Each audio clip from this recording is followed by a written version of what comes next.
Bismillah. Assalamualaikum warahmatullahi wabarakatuh. Alhamdulillahilladzi hadana li hadza wa ma kunna linahtadiya laula an hadana Allah. Asyhadu an la ilaha illallah wa asyhadu anna Muhammadan abduhu wa rasuluh. Amma ba'du. Halo teman-teman semua, kembali lagi bersama saya Nusrul Huda. Baik, kita kali ini akan melanjutkan pembahasan kita mengenai manajemen MSDM.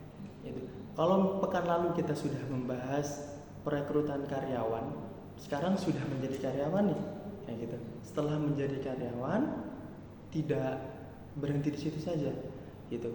Tapi sekarang kita akan membahas pelatihan dan pendidikan untuk pengembangan sumber daya manusia.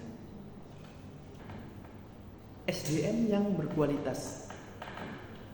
Sebuah perusahaan akan memenangkan persaingan ketika memiliki aset, yaitu berupa SDM yang amanah dan profesional, yaitu SDM yang berkualitas dan mempunyai daya saing. Maka upaya yang perlu dilakukan perusahaan adalah melaksanakan program pelatihan dan pengembangan sumber daya manusia tersebut. Di sisi lain, perlunya pelatihan dan pengembangan sumber daya manusia karena Islam sendiri mengedepankan semangat seperti pesan Rasulullah SAW, hari ini harus lebih baik dari hari kemarin dan hari esok harus lebih baik dari hari ini. Hari ini mungkin kita bisa menjadi seorang karyawan biasa, tapi siapa yang tahu hari esok atau masa depan kitalah yang akan menjadi bosnya. Pengertian pendidikan, pelatihan, dan pengembangan.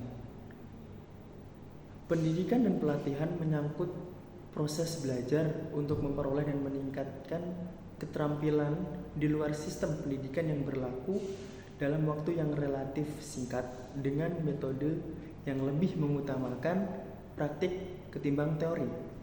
Sementara itu, keterampilan di sini adalah meliputi pengertian physical skill, intellectual skill, social skill, dan managerial skill. Pendidikan dan pelatihan sangatlah penting bagi seorang karyawan, mau itu karyawan baru, mau karyawan lama. Itu semua penting. Karena semua berhak mendapatkan pendidikan dan pelatihan lebih lanjut untuk meningkatkan skill, meningkatkan kualitas, meningkatkan value yang ada pada diri karyawan tersebut. Karyawan baru maupun karyawan lama mempunyai kesempatan yang sama, tidak dibeda-bedakan dalam melatih dan mengembangkan skill yang ada pada diri mereka. Berikut adalah langkah-langkah yang harus dilakukan seorang manajer untuk melatih pendidikan dan pelatihan agar meningkatkan skill dan kualitas seorang karyawannya. Yang pertama yaitu langkahnya mengidentifikasi kebutuhan pelatihan.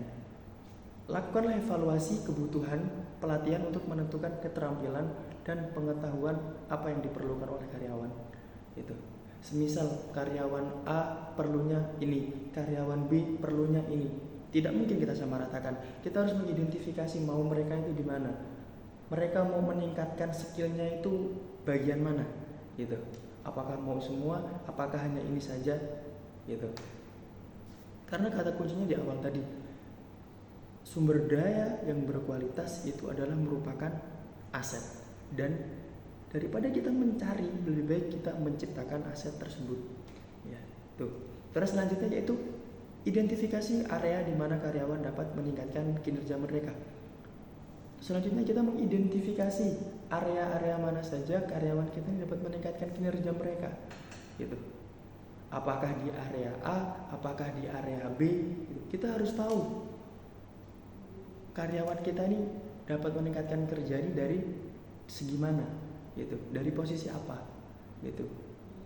Terus selanjutnya yaitu membuat program pengembangan karyawan. Rancanglah program karyawan, pelatihan dan pengembangan berbasis kebutuhan yang telah diidentifikasi tadi. gitu. Kita merancang program pelatihan dan pengembangan gitu, yang sudah kita identifikasi tadi butuhnya apa, yang dibutuhkan perusahaan apa, yang dibutuhkan individu tersebut itu apa gitu. Terus selanjutnya yaitu buat program pengembangan karyawan. Rancang program pelatihan dan pengembangan berbasis kebutuhan yang telah diidentifikasi tadi di langkah pertama. Setelah kita mengidentifikasi, kita rancang program pelatihan dan pengembangan apa saja yang cocok untuk karyawan kita. Gitu. Selanjutnya, sesuaikan program dengan tujuan jangka panjang perusahaan dan kebutuhan individu. Kebutuhan suatu perusahaan jangka panjangnya itu apa? Kebutuhan dari seorang individu, seorang karyawan itu apa? Nah, gitu. Itu langkah 1 dan kedua ini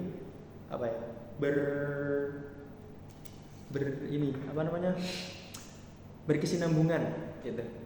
Ya, terus langkah selanjutnya yaitu berikanlah fasilitas yang mereka butuhkan gitu. Dari di situ kursus, pembelajaran online, atau pelatihan yang sekiranya mereka sangat membutuhkan untuk melatih skill dan manajerial mereka itu.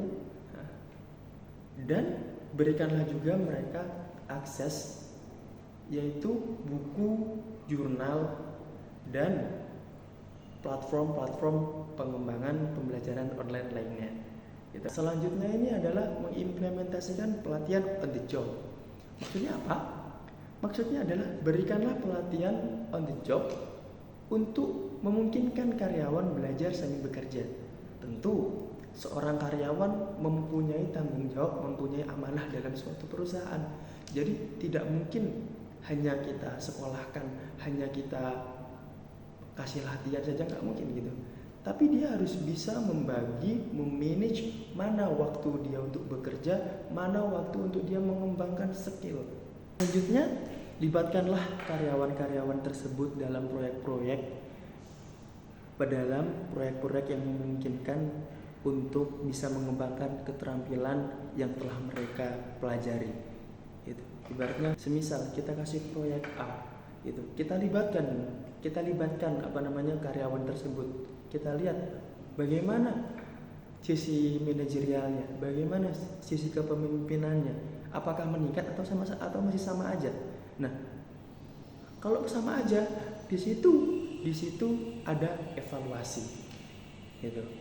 Ternyata karyawan yang kita harapkan akan menjadi aset di masa depan yang sangat berguna.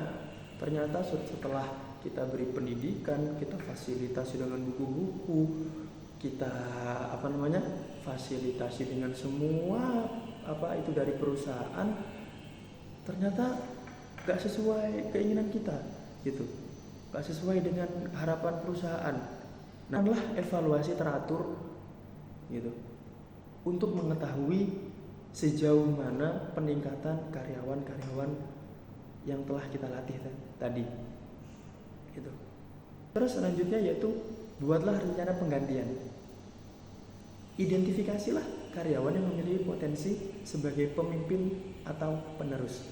Ya, fokus pada pembahasan awal kita tadi, gitu. Kita di sini ingin menciptakan SDM yang berkualitas, yang mampu mengembangkan perusahaan milik kita, maupun akan menjadi penerus perusahaan kita di masa yang akan datang. Seperti yang saya bilang di awal tadi, hari ini kita bisa menjadi karyawan, hari esok nggak ada yang tahu, siapa tahu kita bisa menjadi bosnya gitu. Maka terus latihlah, terus kembangkanlah skill yang kita miliki gitu. Tingkatkanlah value yang ada pada diri kita, sehingga ketika nanti sudah pada masanya kita sudah siap untuk mengemban amanah tersebut. Oke, itu tadi sedikit penjelasan dari saya mengenai pelatihan pendidikan dalam pengembangan sumber daya manusia. Bila ada salah-salah kata datangnya dari saya, gitu. Semoga yang sedikit ini dapat bermanfaat untuk kita semua. Terima kasih sudah menonton video ini sampai selesai. Saya pamit undur diri. Akhirul kalam. Assalamualaikum warahmatullahi wabarakatuh.